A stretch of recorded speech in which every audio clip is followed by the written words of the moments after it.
pessoal, tudo bem? Vocês já viram eu passear com vocês pela casa da Marquesa de Santos no Rio de Janeiro. Quem não viu, vê aí, tem no canal, procura Palacete do Caminho Novo, Palacete da Marquesa de Santos, Rio de Janeiro. Tem vídeo meu contando a história da casa dela lá no Rio de Janeiro. Entretanto, uma coisa que eu nunca mostrei é a casa dela aqui em São Paulo. Claro, quem me acompanha no Instagram, no Facebook, já viu posts a respeito. Mas aqui no YouTube não. Então eu tive lá na casa dela, no solar da Marquesa de Santos, em São Paulo, que funciona, que é sede atual do Museu da Cidade de São Paulo.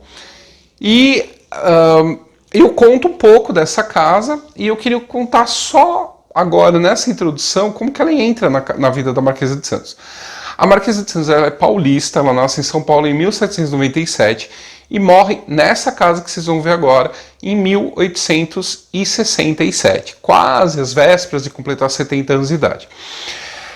Ela não nasce nessa casa, ela mora uma parte da vida dela nessa casa, então ela adquire, ela como proprietária, ela adquire essa casa em 1834. Então no ano que o Dom Pedro vai morrer em Portugal, ela compra essa casa em São Paulo. Lembrando que ela foi expulsa do Rio de Janeiro pelo ex-amante, né, pelo Dom Pedro I, em 1829, né, na segunda metade, né, no segundo semestre de 1829, ela volta para São Paulo. Em 34 ela compra essa casa. Em 34, o que acontece em 34? Nasce o primeiro filho dela com o Rafael Tobias de Aguiar, que nessa altura era presidente da província de São Paulo, despachava do pátio do colégio, que tem aí um outro vídeo mostrando esse pátio do colégio, quando foi, nessa ocasião era o Palácio do Governo. Então, dessa época até 67, essa é a principal residência da Marquesa de Santos. Era uma das mais importantes residências da cidade de São Paulo. Por quê? Primeiro era da primeira-dama, né? Era da mulher que estava tendo filhos do Rafael Tobias de Aguiar. Eles não eram casados, eles vão casar só em 40, mas desde 34 nasce o primeiro filho e vai tendo vários outros, eles vão ter vários filhos. E tem várias bobagens que falam, muita lenda urbana, tem um túnel meio fechado, que na verdade devia ser um lugar para retirada de água, que quando eu filmei estava cheio de gente, não dava para mostrar. Mas quem puder visitar, logo na entrada tem uma banheira que dizem ter pertencido a ela, e tem era um poço interno, provavelmente, que tinha lá. Mas aí falam que é uma passagem secreta e que essa passagem secreta era para o Dom Pedro visitar ela. Como eu disse no começo do vídeo, o Dom Pedro estava morrendo quando ela comprou a casa, então não tem mais história dela com o Dom Pedro na época que ela compra a casa. Eles já estão separados há muitos anos. E essa foi uma das principais casas de São Paulo, como eu falei, não só por ela estar amancebada aí com o presidente da província de São Paulo, né, seria o cargo de governador do estado hoje em dia, mas porque ela dava festas monumentais, carnaval, baile de máscaras, as formaturas dos filhos, ela dá banquetes fenomenais, mesmo depois que o Rafael Tobias de Aguiar morre, ela dá banquetes que vão o presidente da província, vai gente muito importante prestigiá-la.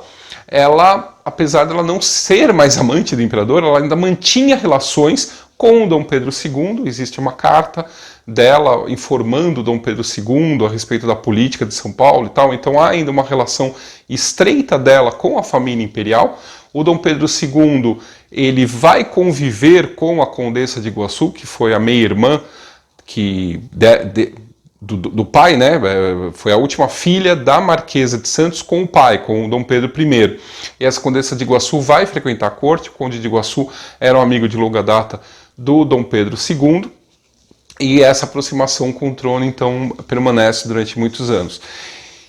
Então, assim, 7 de setembro também ninguém batia a Marquesa de Santos nas comemorações. O 11 de agosto, que era a criação dos cursos jurídicos no Brasil, em São Paulo, que vai ter um vídeo aí pra frente mostrando a Academia de Direito de São Paulo, algumas lendas aí, algumas estudantadas que os estudantes que vinham estudar em São Paulo praticavam. E ela também comemorava muito o 11 de agosto e o 7 de setembro, né? O 7 de setembro é a nossa independência política, e o 11 de agosto era muito importante na época, e principalmente para os paulistas orgulhosos, né, de sediar a Academia de Direito de São Paulo, que foi a primeira do Brasil a funcionar,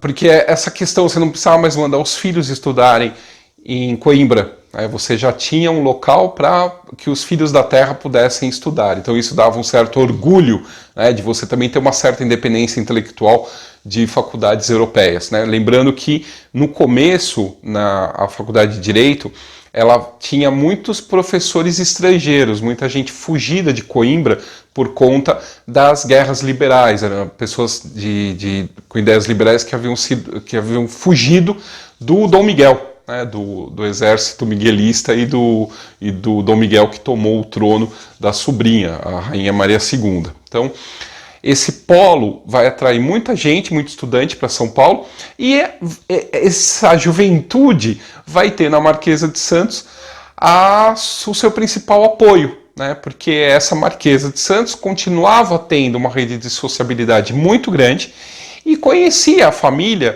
de muito prestígio que esses filhos vinham estudar aqui em São Paulo. Então ela meio vira uma protetora dessa molecada toda, que então cuidava. O Álvares de Azevedo, o poeta Álvares de Azevedo ela vai fazer questão que ele jante, que ele coma na casa dela algumas vezes por semana. Ela meio que ficava de olho nesses filhos e dava satisfação às suas famílias em outras províncias, como que estava o desenvolvimento deles.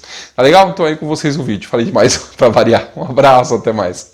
Essa daqui então é o solar da Marquesa de Santos, né? E existe algumas, anteriormente era a casa dos capitães generais de São Paulo, depois foi reformada, ela comprou, passou por outras pessoas antes dela, e aí depois dela vai ser o Palácio da Mitra de São Paulo, e a gente tem até foto do bispo benzendo aqui uma procissão que passava aqui na frente. Depois vai ser a sede da Companhia de Gás, onde essa parte aqui de baixo, né, essas janelas vão ser transformados em vitrines do que a Companhia de Gás vendia. Da época da Marquesa, não existia esta platibanda, essa parte aqui que cobre, que deixa não ver o telhado. Isso não existia, o telhado era colonial, ele caía aqui para frente. E essa parte, esses elementos neoclássicos em cima das janelas dos balcões, né? Essa parte aqui de cima não existia, né, na época da Marquesa. Tirando isso, todo o restante é mais ou menos igual. Acho que tirando esse lixo aqui, que está aqui no canto, horroroso, mas não tem muito o que fazer.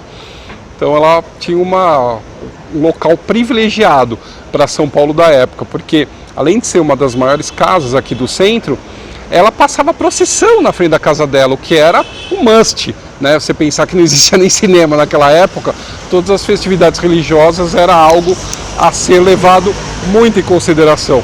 E ela estava do lado do Palácio de Governo também, numa ótima localização. Essa rua era uma das ruas da entrada da cidade de São Paulo antiga. Essa daqui é a parte interna do solar, né, a parte térrea. E ela é praticamente uma tela em branco, né? Tem algumas informações a respeito da casa, alguma coisa sobre a Marquesa, mas no fim ela funciona também para outras exposições, né? Aqui é uma parte do restauro que achou uma coluna dentro da outra, mas como passou muita gente aqui na casa, ela acabou se descaracterizando, né? Mas ainda mantém as paredes, as aberturas estão onde deveriam estar. Tá vendo aquela coluna lá de metal? É igual àquela outra que acabou sendo emparedada. E isso daqui provavelmente é da época da Companhia de Gás inglesa, que chega aqui em São Paulo no começo do século XX.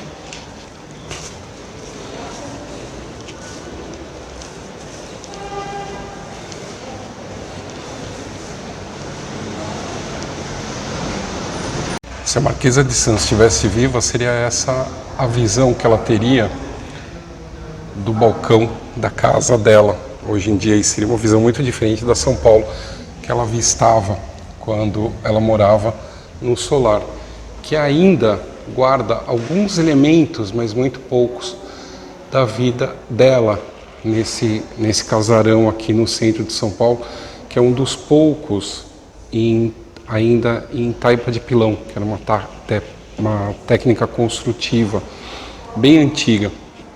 E nas vitrinas arqueológicas a gente consegue encontrar. Esses salões, né, esses 3 salões que a gente tem acesso quando sobe, né, você vê esse que eu estava mostrando, esse aqui e lá no fundo. São os 3 salões que ainda permanecem como era na época dela. Esse daqui que eu estou gravando agora, tá, essa exposição aqui, era o chamado Sala dos Retratos. Depois vinha a Sala do Veludo e outra sala. Então essas salas aqui eram as salas de convivência com pessoas de fora da casa. Então provavelmente bailes, banquetes ocorreram aqui nessas salas, que na verdade eram 2 casas, né, que foram adquiridas e juntadas para fazer o solar. Então teve várias modificações a casa. Ela, quando a Marquesa de Santos morre em 1867, a casa vai para os herdeiros, eles colocam em asta pública, a Mitra compra a casa e transforma ela em residência do Bispo de São Paulo. E depois disso passa a pertencer à Companhia de Gás, até que passa para a Prefeitura na década de 1980. E ainda a gente vê alguns detalhes antigos de decoração, mas aqui já é decoração mais recente, provavelmente da época do bispo ou da Companhia de Gás. É aquilo que eu falei, né? As técnicas antigas nas paredes. E aqui tem uma parte bem legal, talvez aqui fosse alguma sala de jantar, talvez, onde você tem a recuperação desses painéis. E está tendo uma exposição bem legal, que é uma exposição a respeito do 4º centenário da cidade de São Paulo, que mostra o material que foi doado para a comissão do 4º centenário, em 1954, são coisas da época dos bandeirantes, para vocês terem uma ideia, que as antigas famílias ainda mantinham junto a si, e aí isso tudo virou acervo municipal. Uma das coisas legais que tem aqui na exposição são esses cones de barro, que é o que a gente, o nome disso na época era pão de açúcar, que era onde ficava o açúcar, né? O açúcar era colocado aqui dentro e ele ia escorrendo, né? O melado, e aí dava os torrões, né? Por isso que o pão de açúcar no Rio de Janeiro chama-se pão de açúcar, por conta dessas formas onde o açúcar era colocado. Tem várias peças muito antigas, como essas bacias, roca de fiar, esse tacho de cobre e essa peneira, né, bem antiga, e que aqui em São Paulo, no Vale do Paraíba, tem a lenda de que quando ela tem essa cruz no centro da peneira, ela é peneira para caçar saci, né? Isso é o folclore aqui do vale que fala isso.